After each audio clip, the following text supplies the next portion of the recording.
Okay, let's just kind of wade through this stuff. There's a couple of things on here, but the one assault was a domestic. The burglary, all three of those were storage units that were entered. Disorderlies, we had some warrants, trespassing, one of them involved juveniles. The embezzlement, there's nothing there. It was a report created in error. Family disputes had some no contact violations. The fraud, some of those are shopliftings. I did have a couple of scams that came in. One of them was to a house and the other was to a business, and they were basically both the same type of thing. They had received a phone call from somebody claiming to be with Xcel Energy, and so that they were passed on their payments, and if they basically needed to pay money immediately within the next 30 minutes or so, or their power was going to be shut off. So in both of these cases, the people unfortunately went and paid money, but it was a little bit different than what we've seen before. They used some Bitcoin kiosk, and so they're able to purchase it through there, and then obviously send the notification to the scammers.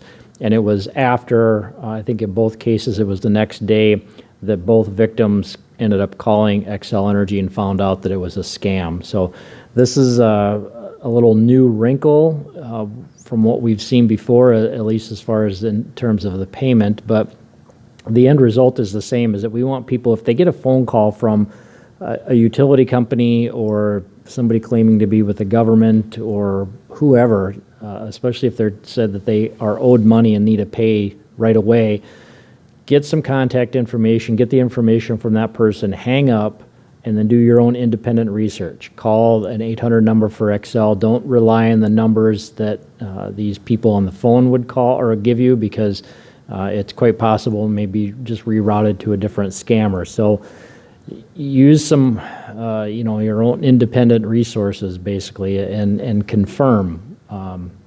Call the people, find out if there's missing payments, if power is going to be shut off in the next 30 minutes, which seems a little odd at that.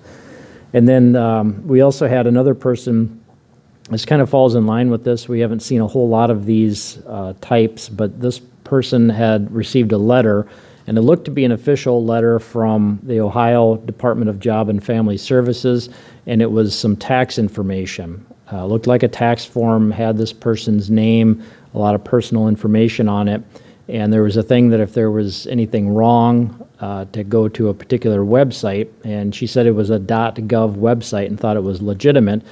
And she went to that website, typed it into her computer, and it took her to a different site, which was not a government website. So in that case, she recognized that it was a scam, didn't give any kind of personal information or any kind of money, but there are a lot of different variations of scams out there.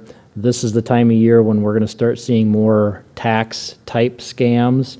So people just really need to be careful, do some checking on their own, and don't give out any money over the phone. Don't be buying credit cards or reloadable gift cards.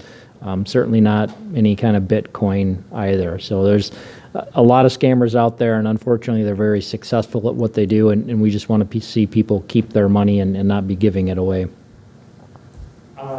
Question about that, quick? Mm-hmm. How active is local police involvement in something like that? I mean, because you can't really investigate it, right, with this capacity. So, what kind of a role does local police play in that? It kind of depends on the scam. There's a lot of different variations of the scam, so our role in that really kind of depends. Most of the scammers are not in the United States. They're not obviously in South Dakota. If they're overseas, there's really not a whole lot that can be done with that. We have fraud detectives that work closely with the Secret Service and FBI, and so if there's information that could be used, or we learn that they are in somewhere else in the United States, then we'll work with those federal agencies and share the information and hopefully try to resolve this. But there's not a lot. There's not a whole lot of times when we're successful at finding the scammers, and that's what makes it frustrating, because we know they're getting away with people's money.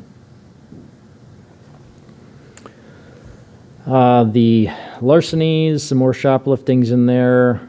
some other lost property, nothing real big from any of that. Nothing big from the narcotics, just our normal marijuana and meth.